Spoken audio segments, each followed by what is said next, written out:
Queridos amigos e irmãos da Web Luz, aqui estamos novamente com o programa Colóquio com Mariluza. Agradecemos muito a oportunidade de estar com vocês. Hoje nós vamos estar tocando no assunto da necessidade, da importância do livro na transformação do ser humano. Parece uma coisa muito simples, mas realmente não é. Vamos começar com o pensamento da semana. Ouça e medite. O amor é um lírio místico que oloroso abre como estrela no peito, um relicário de sabedoria e um bastão de fortaleza. Santa Teresa de Jesus, no livro Simplesmente Amor. Como há muita gente boa no mundo que às vezes nem ficam sendo conhecidos, nós vamos saudar alguém muito próximo no sentido de ser brasileiro. Eu te saúdo, jovem doutor Flávio Rezende, que ao som do Zeca Pagodinho e Arlindo Luz, devolveu a visão a uma mulher cega de 51 anos, no Hospital Maisonneuve, em Rosemont, em Montreal, no Canadá. Chefe do Departamento de Retina na Universidade de Montreal, colocou um chip que recebe imagens de uma câmera colocada num óculos e que pode ser ligada ou desligada por um smartphone. A operação durou 4 horas e logo a tecnologia vai ser trazida para o Brasil. As imagens, por enquanto, saem em preto e branco, mas logo poderão ser vistas também a cores. Eu te saúdo, brasileiro Dr. Flávio Rezende. Bom, vamos adentrar o tema da importância do livro. Nós nem temos ideia realmente de há quanto tempo a humanidade caminha sobre a face da Terra. Muitas coisas ainda estão sendo descobertas, mas as primeiras inscrições, a escrita rupestre, nas cavernas, em vários locais, de uma certa forma escavada pela refração da luz, nas pedras de Ingá, nos degraus das construções maia, onde foi possível se comprovar que eles tinham uma escrita própria, e dos incas também, os seres humanos começaram, através de rudimentos, a deixar a sua marca, a marca da sua passagem, o testemunho do seu modus vivendi, ser racional, ser inteligente, foi deixando. É como seu filhinho, quando está com a mão suja, e sobe a escada da casa e vai pondo a mão. Ele não está querendo sujar a parede. Ele está querendo dizer, o Joãozinho passou por aqui. É mais ou menos isso. A pedra de Roseta, que foi identificada por Champollion, através do expansionismo de Napoleão, fez com que nós ficássemos conhecendo o deciframento dos hieroglifos egípcios. E, portanto, daquela civilização que ainda hoje é muito estudada e sempre se está descobrindo coisas novas a respeito dela.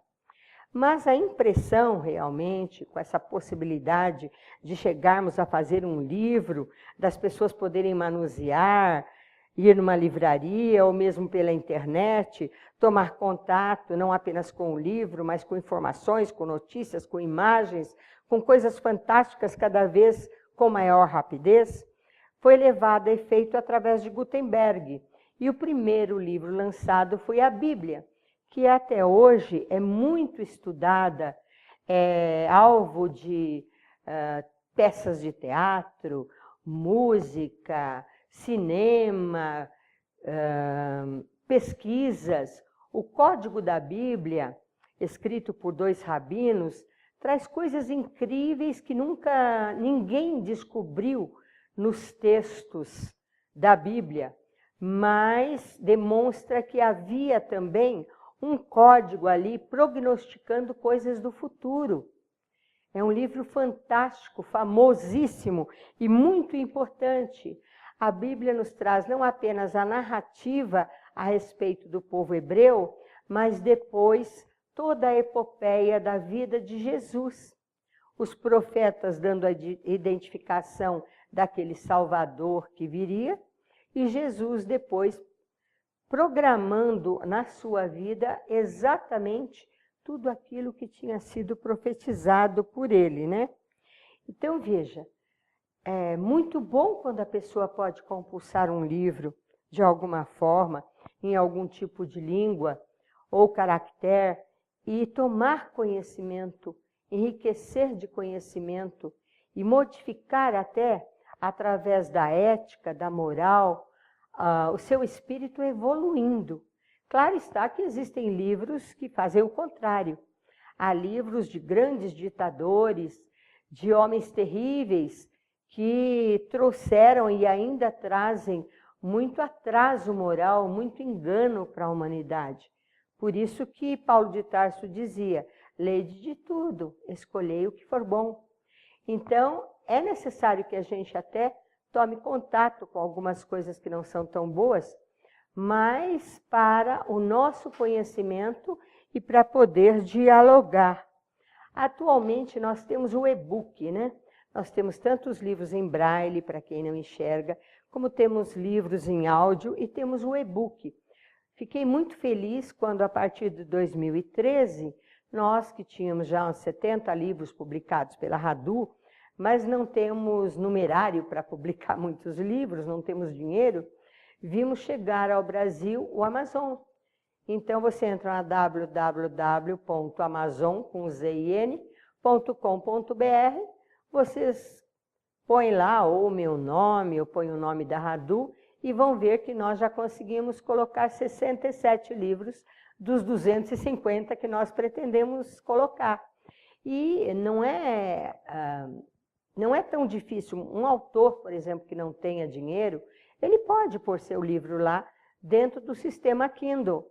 Isso é muito importante, porque em português nós temos 250 milhões de pessoas no mundo que podem acessar essas obras.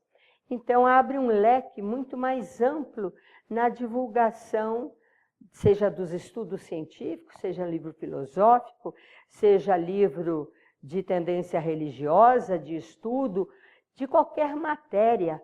Então, é muito importante que a gente tome contato com isto. Por exemplo, Gandhi foi uma das figuras mais luminares do século passado. E Gandhi só foi possível não apenas por ele ter estudado, nascido na Índia, estudado em Londres. Gandhi foi possível por ter lido um livro que revolucionou a sua maneira de ser e de pensar, abrindo as portas para que ele pudesse interferir na história da humanidade. Era apenas um livro que muita gente deveria ler, porque é importante. Foi importante na época do Gandhi e é importante até hoje. É o livro Desobediência Civil, de Thoreau. Esse livro revolucionou e fez com que Gandhi, dentro de uma atitude pacífica, sem armas e sem nada, conseguisse lutar contra a poderosa Inglaterra de uma forma pacífica, de uma forma tranquila, de uma forma única e inigualável. Da mesma forma que o Gandhi, através desse livro do Thoreau, revolucionou a história da humanidade, também nós vamos ver que antes dele, Thomas Jefferson fez a Constituição Americana, dos Estados Unidos da América, com 7 artigos, e muito poucos remendos foram colocados nessa Constituição. Os inconfidentes de Minas Gerais sonhavam fazer a República Nova nos moldes da República Americana. E nós tivemos a felicidade há mais de 30 anos, lançaram o livro Sob a Inconfidência Mineira, do autor espiritual Tomás Antônio Gonzaga. E à medida que o tempo foi passando, tudo aquilo que ele escreveu no livro, a documentação foi aparecendo, comprovando aquilo que os historiadores não sabiam. Por isso o livro foi citado em defesa de tese na USP, na Universidade de Lyon, no Pró-Memória, por professores da PUC como fonte de consulta, Nadir Marcondes e outros pesquisadores. Foi uma vitória do Espiritismo. Então, para nós, esse livro nos tirou da zona de conforto e nos jogou praticamente em público para lutar pela psicografia, com o apoio inestimável, inigualável de Chico Xavier. Nós vamos ver também que foi uma lei estabelecida por Gregório IX, que depois veio a ser o nosso Tiradentes, no dia 21 de abril de 1232, ele fez a lei do Tribunal do Santo Ofício da Santa Inquisição e lançou, portanto, mais de 400 anos de treva, de perseguição, de radicalismo, de torturas e de mortes em toda a Europa. Quando nós recebemos o livro As Cruzadas, que falava do expansionismo dos pisanos, dos italianos, dos normandos, dos franceses, dos ingleses, para a conquista de Jerusalém, nós aprendemos, à medida que recebíamos os livros, o radicalismo daqueles cristãos que começaram matando os cristãos que não obedeciam ao Papa da Igreja Católica Apostólica Romana, e sim aquele que era o chefe da Igreja Ortodoxa.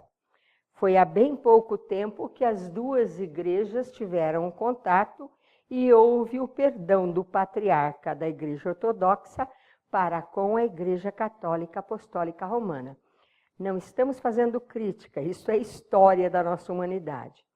Só que esse radicalismo, eles começaram atacando os cristãos coptas, ortodoxos, depois eles começaram a matar indiscriminadamente os judeus. Por quê? Porque os judeus, segundo eles, tinham matado Jesus. Eles esqueciam que Jesus também era judeu. Depois eles passaram a atacar os muçulmanos. E nós então descobrimos, naquele livro, As Cruzadas, que Francisco de Assis veio com uma missão maravilhosa, inclusive política, de acabar com as cruzadas. E ele conseguiu. Ele conseguiu, às portas quase do Cairo, ir ao acampamento de Al-Kamil, filho de Saladino, e Al-Kamil disse a ele: eu entrego Jerusalém a vocês. A única exigência é que vocês mantenham todas as crenças em liberdade, com os seus templos, com a sua cultura, com a sua disseminação. E também não cerceiem nenhum tipo de comércio, seja de que local, de que reino, de que principado for, da África, da Europa, da Ásia. Olha o adiantamento deste senhor, filho de uma lenda que é Saladino. Mas o cardeal do Papa não permitiu, pela judice, não faço acordo com os infiéis. E isto deu continuidade a esta luta terrível, que tantas mortes, tanto sangue derramou. Por um lado, eram as cruzadas, por outro, a Inquisição. Então, foi considerado a época das trevas para a humanidade, essa época. Quando Francisco de Assis já volta doente para Assis e vai depois no Monte Alverne, já quase cego, ele avista o Cristo. E Cristo está chorando porque ele fizera tudo. E Francisco também, mas as cruzadas continuavam com seu morticínio. Aí ele começou a chorar e abraçou o espírito do grande mestre Jesus. E as marcas, então, os estigmas apareceram no seu corpo. Nós temos muito a aprender. O que eu aprendi nesses dois livros, o Gregório IX e As Cruzadas, me reporta a época difícil que nós estamos vivendo, de tanto radicalismo em grupos, facções, religiões, e de uma forma tão horrível e, ao mesmo tempo, desequilibrada, levando muitas pessoas à morte, achando que estão agindo de forma correta.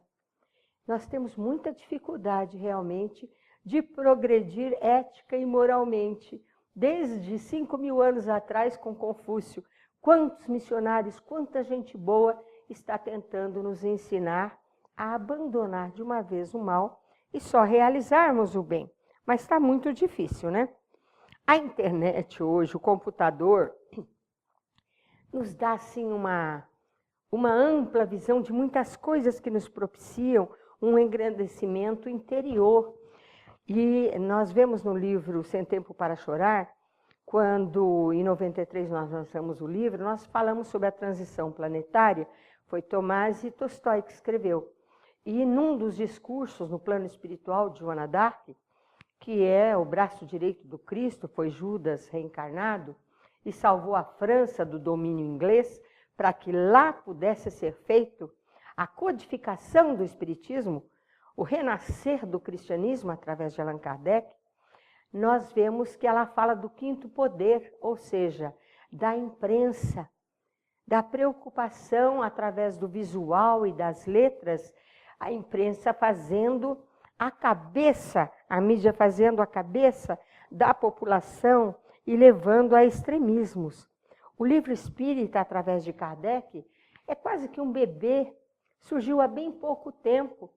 E é preciso que nós procuremos disseminá-lo, porque através da transformação interior é que nós conseguiremos realmente implantar uma fraternidade, o pacifismo e o entendimento entre as pessoas, porque a Terra, como dizia Gandhi, é profundamente rica, dá para todo mundo viver com muita fartura, mas a ganância de uns poucos impede.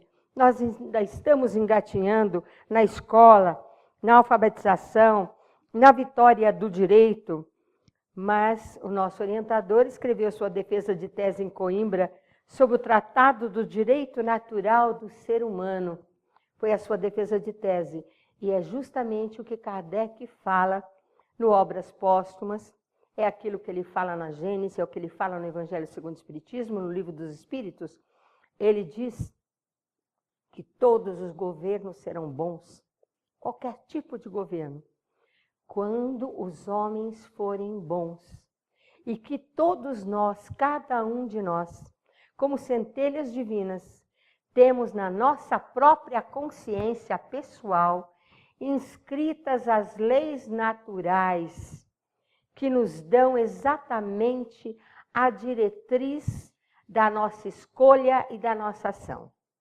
Eu espero que vocês gostem do nosso programa, mandem críticas, sugestões, temas que querem que a gente possa tocar no assunto, e que a paz de Jesus reine no coração de cada criatura, para que nós possamos expandi-la em direção a todos, encarnados, encarnados e desencarnados, que aproveitam esta oportunidade de evolução que o grande Criador do Universo nos dá. Agradeço a vocês, quero abraçá-los com muito carinho e dizer que agradeço à equipe da Web Luz a oportunidade que nos dá e que é muito, muito grata ao nosso coração. Muito obrigada.